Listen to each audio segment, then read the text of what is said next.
Oi gente, tudo bem com vocês? Vamos falar agora um pouco sobre pensamento computacional e o uso da ferramenta Scratch, que é uma ferramenta tecnológica e educacional que é muito utilizada hoje em dia, tanto no ensino de programação e algoritmos, como em outras áreas como matemática, para desenvolver a criatividade dos alunos, tanto na educação básica quanto na educação superior.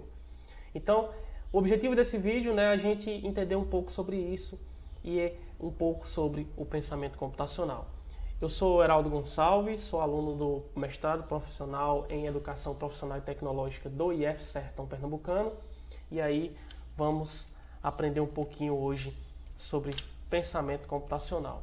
Como introdução, eu gostaria de fazer algumas pequenas reflexões iniciais, que é sobre a questão do desenvolvimento do pensamento computacional.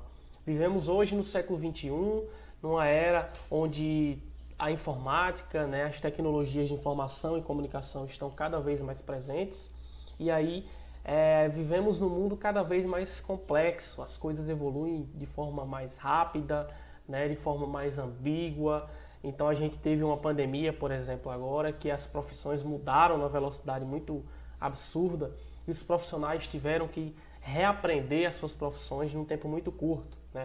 Então, desenvolver certas habilidades que melhorem essa capacidade de adaptação, de resolução de problemas, de criatividade é muito importante hoje em dia. E aí vai entrar justamente o nosso pensamento computacional, que a gente vai entender um pouco hoje. Então, basicamente, ele é uma ferramenta para ser usada, o Scratch, que é a tecnologia que a gente vai abordar nesse vídeo, é uma ferramenta para ser utilizada no ensino de lógica de programação, no ensino de programação. Mas, ao mesmo tempo, é uma ferramenta muito versátil, que pode ser usada no ensino básico, para a criação de animações, como a gente vai ver aqui, de forma a estimular no aluno esse pensamento computacional, esse raciocínio lógico sistematizado. E aí, além de ser uma ferramenta gratuita, é uma ferramenta de fácil aprendizado e que vocês vão ver aqui hoje que é muito acessível, ok? Então, primeiramente, o objetivo dessa apresentação, então, desse vídeo, é justamente a gente entender o que é o Scratch, saber como acessá-lo e como utilizá-lo como ferramenta pedagógica, como ferramenta tecnológica que possa ser utilizada em sala de aula. Então, eu coloquei aqui o ensino de programação, porque ela facilita muito o aprendizado de programação, mas como eu falei, pode ser usada para qualquer tipo de projeto, vai depender dos objetivos aí da disciplina, dos objetivos que o professor tem em mente. Então, primeiramente, para a gente conseguir aqui se situar um pouco, sobre o termo pensamento computacional, vamos falar um pouco sobre esse termo. É um termo que surgiu na década de 80, o Simon Papert, ele criou esse termo. Aí na década de 80 a gente tinha aí o surgimento, não o surgimento, mas o boom da internet. A internet começava a ser algo mais popular, mais acessível, tanto a nível mundial, mas aqui no Brasil também. Então a gente tinha o começo da inserção dessas tecnologias na educação, e a importância do uso delas. Então, o Papert ele criou aí esse termo justamente relacionando ao quão é importante para os alunos terem esse conhecimento sistematizado que a computação já trazia. Então, a gente na computação tem algoritmos que realizam cálculos, que analisam a realidade de uma forma sistemática, seguindo passos bem definidos. Então, a ideia do pensamento computacional é que os estudantes, ao observarem como a computação funciona, desenvolvam mais algumas habilidades que vão aprimorar a sua capacidade de raciocínio, a sua capacidade de resolução de problemas, entre outras habilidades aí. Então a ideia é justamente isso, desenvolver habilidades e conhecimentos que são aplicados na área de informática, mas que podem também ser utilizados em outras áreas, na área que o estudante esteja ali desenvolvendo o seu curso ou a sua profissão.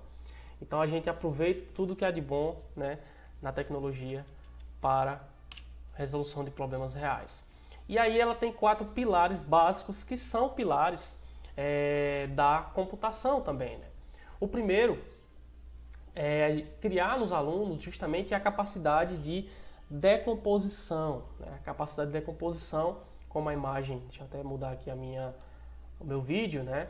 Como o vídeo mostra, é você ter um problema, né, bem grande, e aí você particiona esse problema, esse problemão, né, em pequenos problemas, e com isso você consegue resolver esses pequenos problemas de forma mais fácil, né? Então, ao invés de tentar resolver aquele problema muito complexo de uma vez só, você quebra esse problema em pequenos problemas e vai tentando resolver as partes, né, até chegar na resolução total.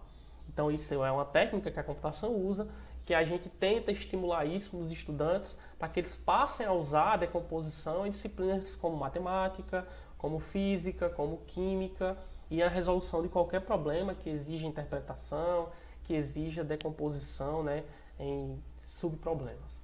Então é uma habilidade aí muito útil, né, muito interessante para o século XXI.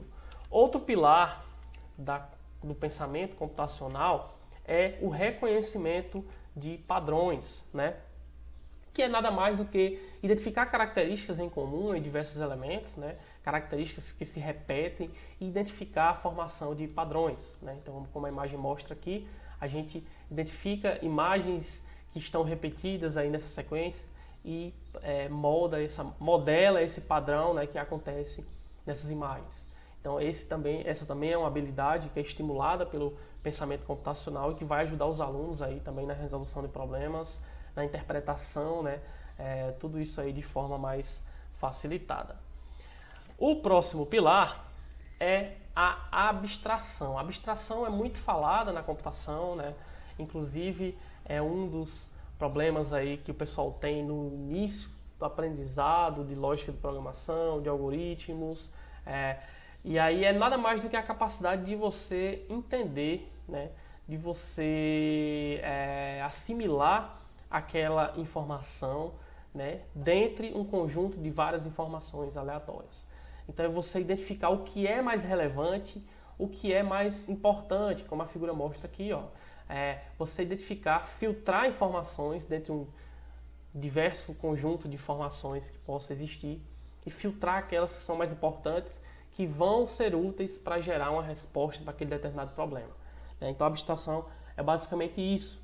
Essa capacidade, como eu falei, o século XXI é um novo mundo, né, onde as informações ocorrem numa velocidade frenética e extremamente rápida. Então essa capacidade de abstração é essencial para os alunos hoje em dia, né, que eles têm cada dia um grande volume de informações chegando até ele, e ele tem que saber filtrar o que é útil e o que não é útil para poder direcionar a sua formação. O último pilar é justamente a questão dos algoritmos, né? Então, na computação, a gente tem aqui os algoritmos como a base da computação, talvez. Então, a gente tem lá, né, uma sequência lógica de passos bem definidos para atingir um determinado objetivo. Esse é o conceito de algoritmo.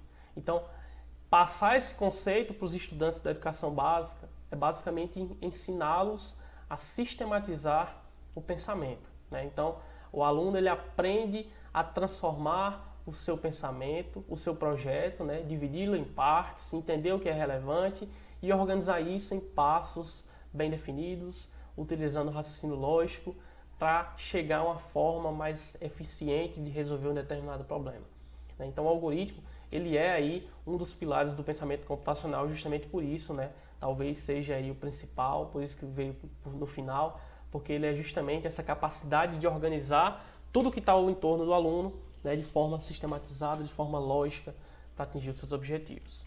Então, dito isso, chegamos ao Scratch, né? O Scratch, como eu já falei para vocês, é essa ferramenta gratuita que permite o aprendizado de programação. Então, com ele, a gente consegue criar algoritmos, jogos, animações, histórias, né? Tudo que for que tiver dentro dos objetivos da disciplina do professor, né? Utilizando essa tecnologia. Então, ele permite uma introdução à programação mais leve, né? Geralmente as disciplinas de programação, as disciplinas de computação são disciplinas muito teóricas, e as que são práticas são disciplinas que exigem grande capacidade de abstração, de interpretação do aquele aluno, né? E através de ferramentas lúdicas como o Scratch, a gente consegue passar esse conteúdo de forma mais divertida, de forma mais leve para o aluno, né?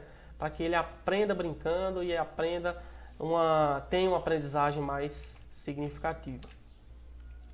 O Scratch, como eu já falei para vocês, é uma ferramenta gratuita, né? Então ele está disponível nesse site scratch.meet.edu, né? E você pode usar ele de duas formas. Você pode usar a versão online, que é a que a gente vai ver agora aqui no nosso vídeo, e pode usar também a versão offline, onde você baixa ela e usa no seu computador. Então ele dá essas duas opções. O site é bastante rico em informações, tem exemplos, tem tutoriais também, né? Ensinando o aluno a criar o seu primeiro algoritmo e etc.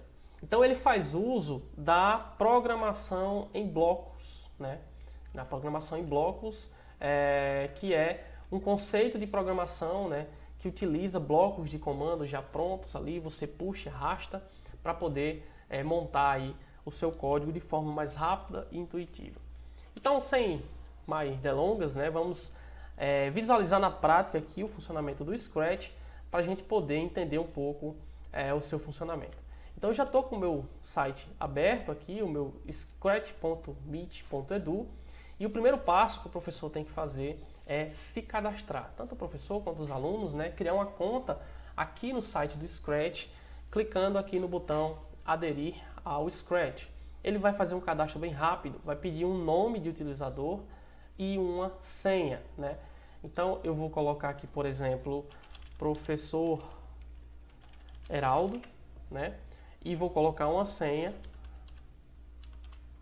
e vou repetir essa senha. Clico em próximo, ele vai ver se o meu nome de utilizador está disponível. Ele disse aqui que a minha senha está muito fácil. Deixa eu colocar aqui uma senha mais difícil. Deixa eu ver se ele vai agora. Pronto, foi. Né? Ele vai pedir aqui o país em que eu resido. Vou marcar aqui a opção Brasil. E o ano de nascimento, né? Quando você nasceu, o mês e o ano. Vou colocar aqui janeiro de 1995. Clica em próximo, né? Tem algumas perguntas aqui sobre o seu gênero, né? E o seu e-mail. Vou colocar aqui o meu e-mail.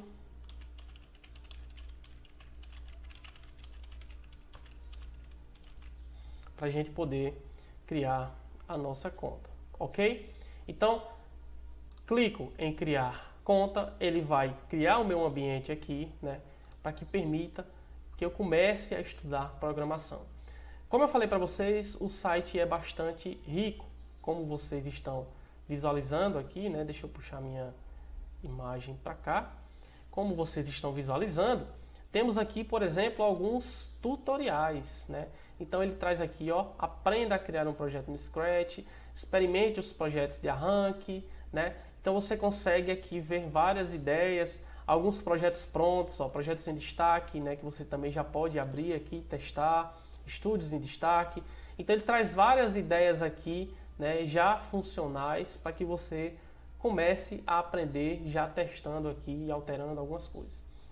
Vamos então criar o nosso primeiro projeto no Scratch, né? Então vou clicar aqui em criar e ele vai abrir o ambiente de desenvolvimento, né? Que é aquele ambiente onde através da programação em blocos eu vou conseguir, né, montar o meu código ali e fazer o meu teste. Pronto. Esse é o ambiente de desenvolvimento do Scratch, né? O Scratch usa esse gatinho aqui que a gente está vendo do lado direito da tela para fazer as animações, né? Então a gente vai manipular esse gato.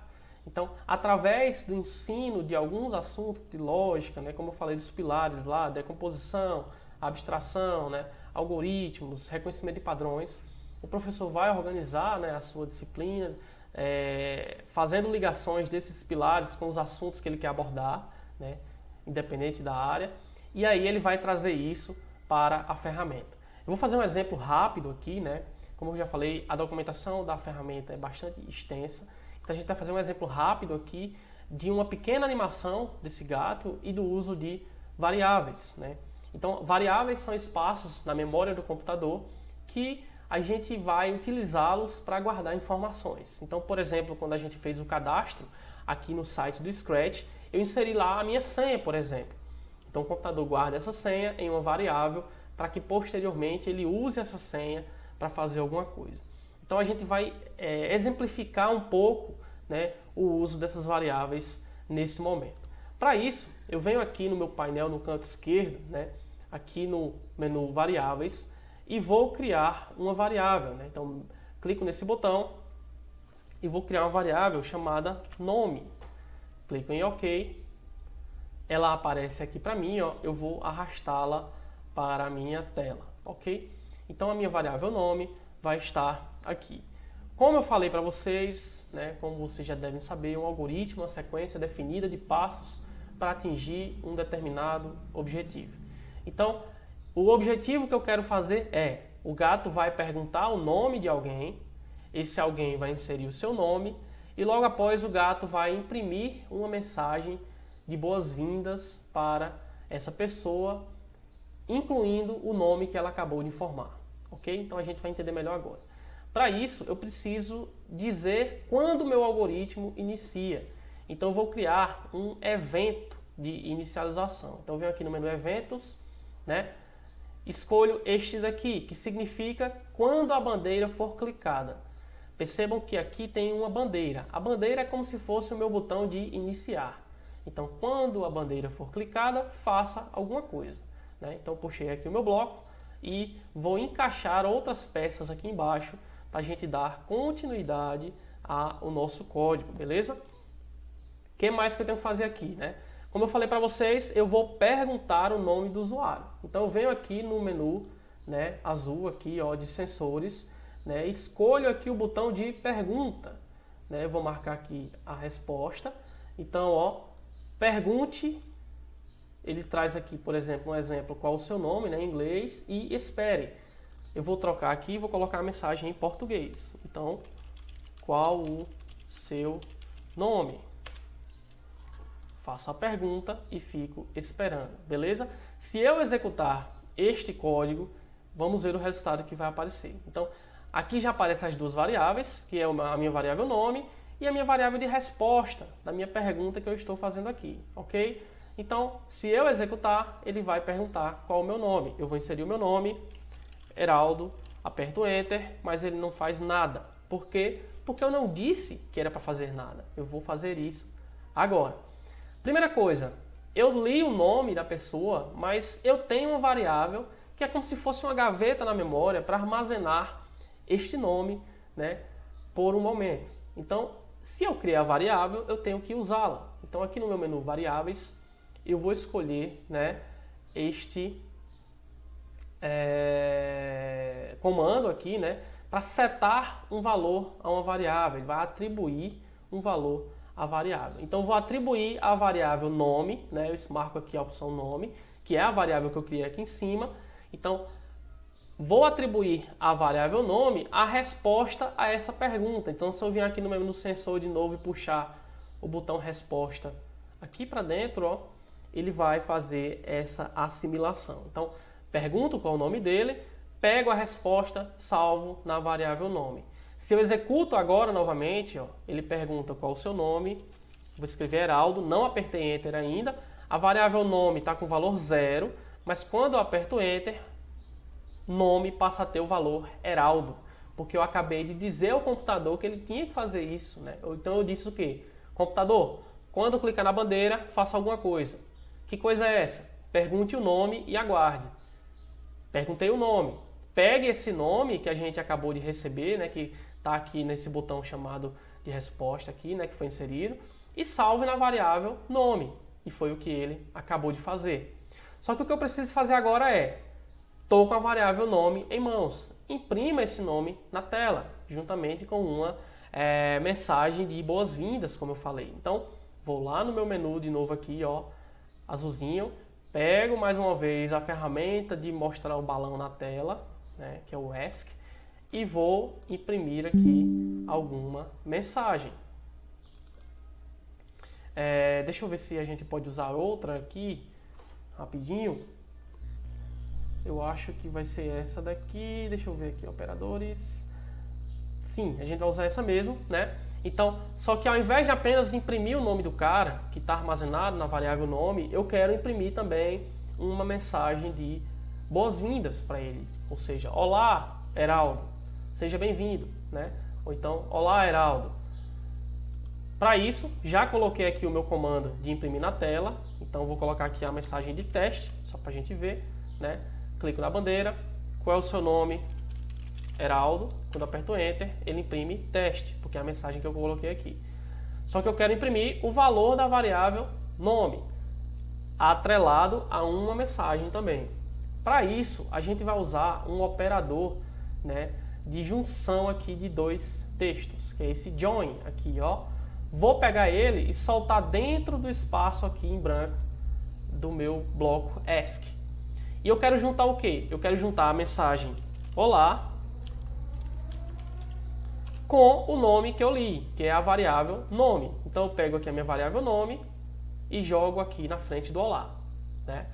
Agora sim, se eu executo mais uma vez, clico na minha bandeira, qual é o seu nome? Meu nome é Heraldo, aperto Enter e ele imprime a mensagem olá, Heraldo.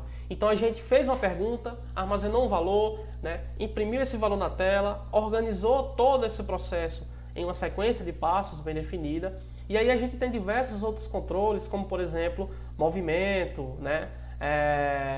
Alguns sensores, cálculos matemáticos, outros eventos aqui, né? Estruturas de repetição, estruturas de controle. Tudo isso pode ser estudado pelo aluno, inclusive sons, emitir sons também. A gente pode estar fazendo tudo isso através do nosso Scratch. Se eu colocar aqui, por exemplo, um comando para ele se mover ao final, mova 10 passos. Vamos testar aqui, ó. Executo, qual é o seu nome? Meu nome é Heraldo, Enter, olá Heraldo, né? Ele vai aguardar. Ah, ele não moveu aqui porque ele está aguardando, realmente. Perdão. Mas assim, só para a gente exemplificar, né, eu vou encerrar a execução. O vídeo já está ficando um pouquinho longo, mas vocês podem ir testando aí as opções, né? Vocês vão ter um tempo de muita aprendizagem aí utilizando a ferramenta, porque é uma ferramenta bastante rica e que dá para fazer realmente bastante coisa e tem manuais em português, ok? Então, consigo fazer animações de forma gratuita, de forma online e aplicar em qualquer disciplina. Fica a critério dos objetivos do professor aí essa aplicação. Então é isso, espero que vocês tenham gostado do vídeo, né? Aprofundem-se lá no site do Scratch, scratch.meet.edu. Tem toda a documentação em português, tem exemplos para vocês testarem com mais calma aí, né? E utilizarem essa poderosíssima ferramenta tecnológica educacional. Então, um abraço e até breve.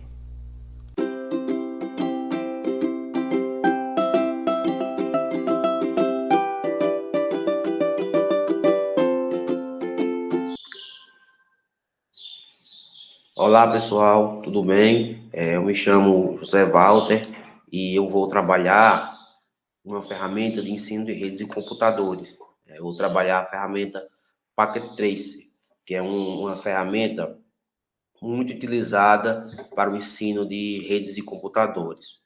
Por quê? Dado a quantidade de equipamentos necessários para se estudar redes e computadores, né, como switch, roteador, rack, hub, servidor, máquinas disponíveis para se montar uma rede, tudo isso tem um custo, né? Nem todas as escolas elas possuem orçamento financeiro para arcar com esse custo, né? Então, geralmente, dentro do curso técnico em informática, nos cursos de educação profissional, existe uma disciplina de redes e computadores, no qual o professor ele trabalha conceitos teóricos e ele pode aprofundar sobre a metodologia de ensino com exemplos práticos utilizando a ferramenta Cisco Packet Trace, né? Ferramenta essa que é similar ao modelo real de configuração.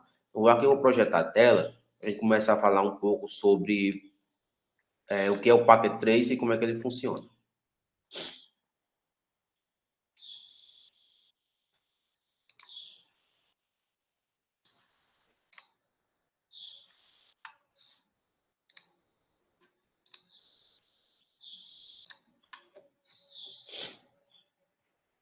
Então, pessoal, a melhor maneira de aprender sobre redes é construí-las, né? Porque a gente vê todo o embasamento teórico, vê o modelo TCP/IP, o modelo OSI, vê as protocolos, vê um pouco sobre cabeamento, estuda um pouco os protocolos, como é que eles funcionam, o protocolo IP, o protocolo TCP/UDP.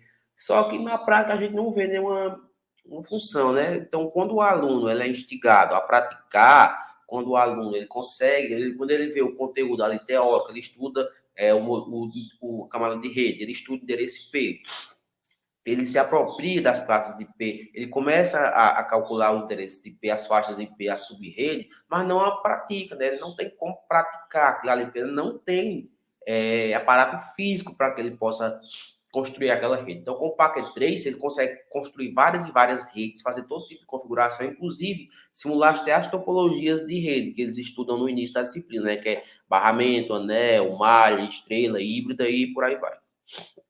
O que é o Cisco Packet Trace? O Packet Trace é um programa gratuito, educacional, utilizado para construção de redes, né? Simular o ambiente de rede através de cenários do mundo real, ou seja, é possível replicar qualquer contexto de configuração de rede do mundo real, um conjunto de servidores, uma configuração de uma LAN, uma configuração de um WAN, tipo de cabeamento, uma rede VoIP, tudo isso é possível construir usando o Packet Trace, né? Então, além disso, ele apresenta uma interface fácil e simples de sua utilização. Então, para o estudante, o programa possibilita a visualização do ambiente de rede, né, para configurar e solucionar problemas reais na área de redes de computadores. Criação e visualização de transmissão de pacotes virtuais através de criação de rede no tempo real. Então, ele pode criar sua rede e desenvolver ali uma configuração, qualquer que ele seja, uma rede /24, sub-redes dentro dessa rede. E ali ele pode estar enviando os pacotes para toda a rede.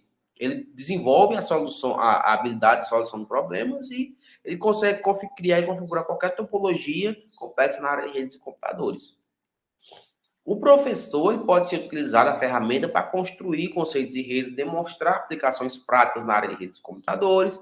Os alunos, com esse conhecimento, eles podem trabalhar ali em sua lógica, ele pode trabalhar a questão da trabalho em equipe, né?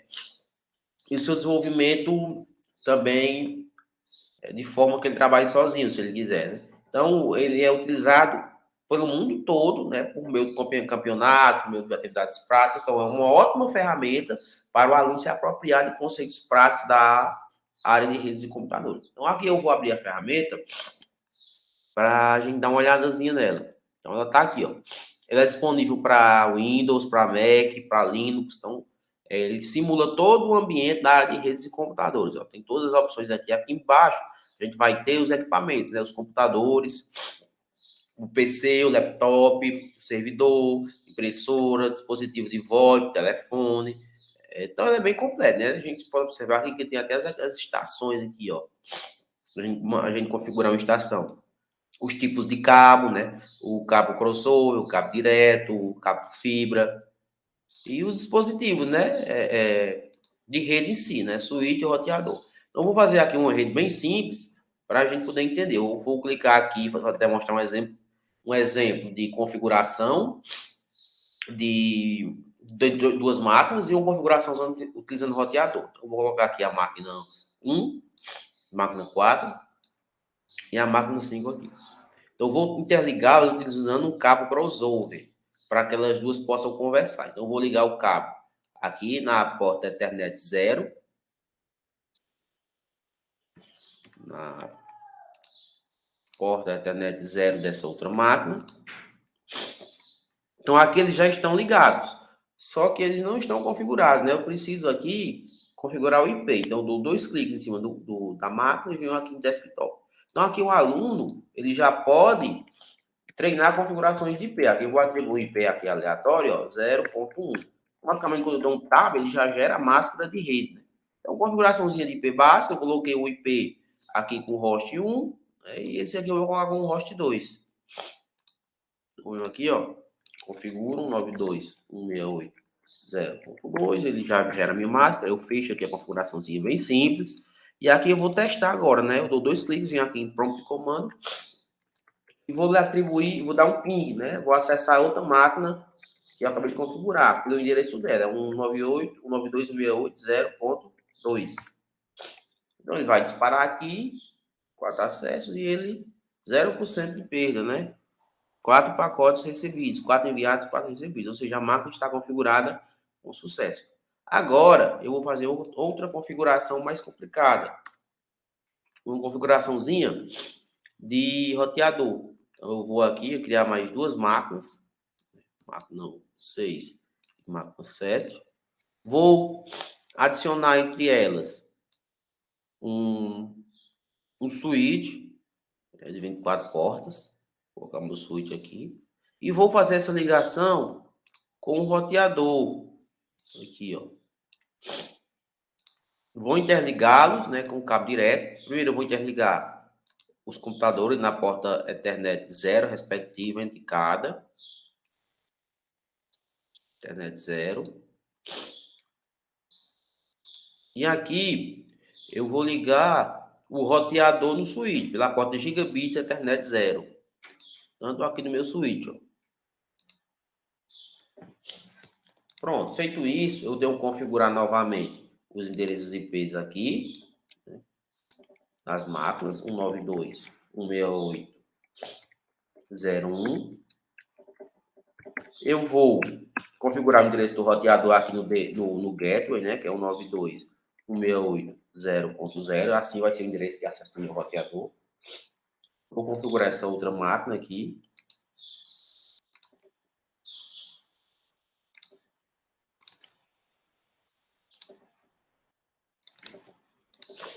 Um 92.168.0.2.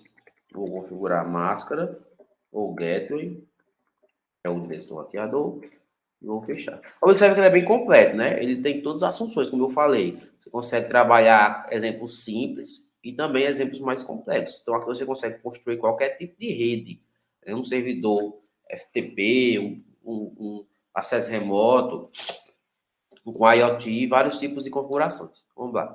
Vamos configurar o roteador. O roteador, eu preciso acessar a sua linha de comando. Então, ele pede para a gente começar a configuração. Então, está aqui. Acessei o meu roteador. Então, eu vou iniciar o processo de configuração do roteador. Então, eu estou dentro do meu roteador. Então, eu vou acessar o comando aqui, configure terminal. Está pronto para a gente começar a trabalhar. Então, eu vou acessar a interface Gigabit Ethernet 0/0, que foi aquela que eu criei para o roteador. Estou dentro da interface e aqui eu vou atribuir o IP. IP address 192.168.0.0, que foi aquele que eu defini lá dentro do gateway. Vou criar uma máscara padrão 255.255.0 e vou startar meu roteador. Então, aqui eu já fui atribuído o IP. Então, agora eu vou reiniciar o roteador, dando o comando no shutdown, para poder iniciar a configuração. Pronto. Ele foi configurado. Então, ó, essa bolinha laranja vai ficar verde a qualquer momento que a conexão foi feita com sucesso. Guardar um pouco.